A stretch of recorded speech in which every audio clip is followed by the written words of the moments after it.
Nah, ada yang terakhir ini, tingkat paling tinggi dari kemaksiatan, disebut israf namanya. Israf. Israf itu sangat berlebihan, israf. Ya, israf berlebihan. Ini sudah melewati batas lah, yang kalau kita kesankan kalau nggak bermaksiat, ya, kayaknya gatal. Kalau orang lain kerjakan maksiat yang dia belum pernah, kayaknya tersaingi, pengen banget gitu ya. Nggak ada orang lain yang boleh melampaui dia, itu israf namanya. Nah, dalam konteks ini pun Allah masih berkenan mengampuni kalau dia bertaubat. Allah turunkan sifatnya yang kelima, Rahim namanya. Ini yang paling tinggi, Rahim. Di Quran surah 39 Az-Zumar ayat 53. Ya Allah berfirman, "Qul ya ibadiyalladzina asrafu." Nih, asrafu ala anfusihim la taqnatu mir rahmatillah. La taqnatu mir rahmatillah. Hei, hamba-hambaku, katakan Muhammad SAW pada hamba-hambaku yang bahkan pernah berbuat israf dalam hidupnya. Dia pernah mencuri, berzina juga, merampok juga. Tibalah ada sentuhan pada jiwanya. Aku akan hina dalam hidup. Aku dilahirkan mulia, bersih. Apakah wafat dalam keadaan kotor? Aku ingin bertobat, ya Allah, tunjukkan bagaimana caranya. Lalu ada getaran di jiwanya, ada panggilan datang ke masjid, dia sujud, minta ampun, ya Allah, ampun. Maka dengan rahmat Allah diampuni dosanya. Dalam sujud itu kemudian dia wafat misalnya, maka wafat dalam keadaan husnul khatimah, bertobat kepada Allah Subhanahu wa taala. Nah, ini. Jadi maksud saya begini, di tingkat kesalahan terkecil ada sifat Allah mengampuni. Naik jadi berat, ada ghafir. Naik lagi ada Ghaffar, banyak ada Ghafur, bahkan berlebihan pun Allah masih beri kesempatan sepanjang nyawa belum sampai tenggorokan. Jadi kalau dengan semua kesempatan ini masih belum mau tobat juga, dengan cara apa lagi Allah mesti mengampuni? Ya, jadi benar kata Nabi, ya semua umatku kata Rasulullah akan masuk surga kecuali yang nggak pengen. Jadi kalau ada yang mendapatkan rahmat Allah itu anugerah, tapi kalau ada yang ke neraka bukan Allah yang salah, orang ini memang pengen. Ya, itu yang berbahaya. Dan jangan sampai terucap di lisan seorang muslim yang beriman mengatakan nanti nggak apa-apa lah saya ke neraka juga, nggak apa-apa saya bikin sekalian pesta di neraka, saya bikin itu sesuatu yang keliru. Dan mesti kita doakan, ya Allah, mudah-mudahan diberikan hidayah oleh Allah Subhanahu wa taala. Itu bahaya sekali. Itu bahaya, ini menandakan ada permasalahan serius dengan imannya.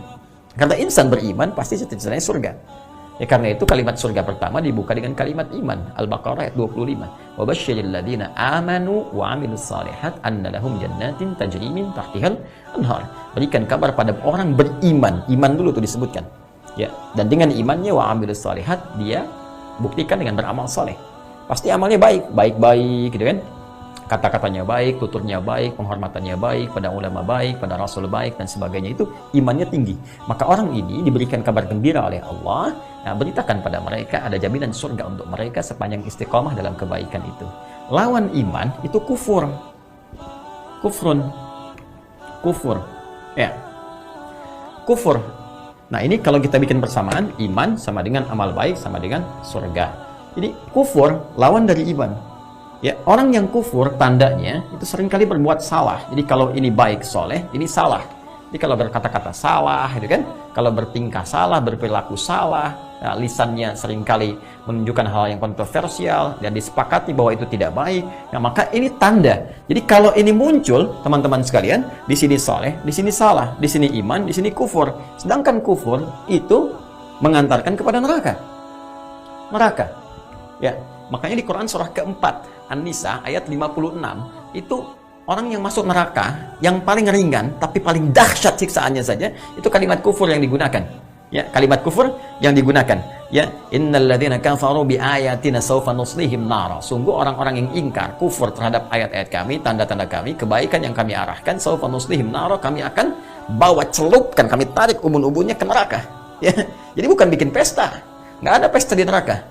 Yang ada itu adalah siksaan yang paling dalam. Itu ditarik ubun-ubunnya, dicelupkan kayak bikin teh celup. Kullama nadijat juluduhum baddalnahum juludan ghairaha liyadzuqul azab.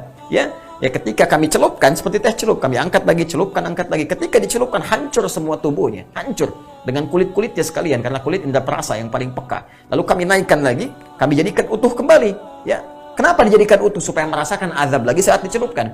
Karena orang kalau dipukul sekali, pukul sakit, 2 kali sakit. Ini nanti ada baal sifatnya.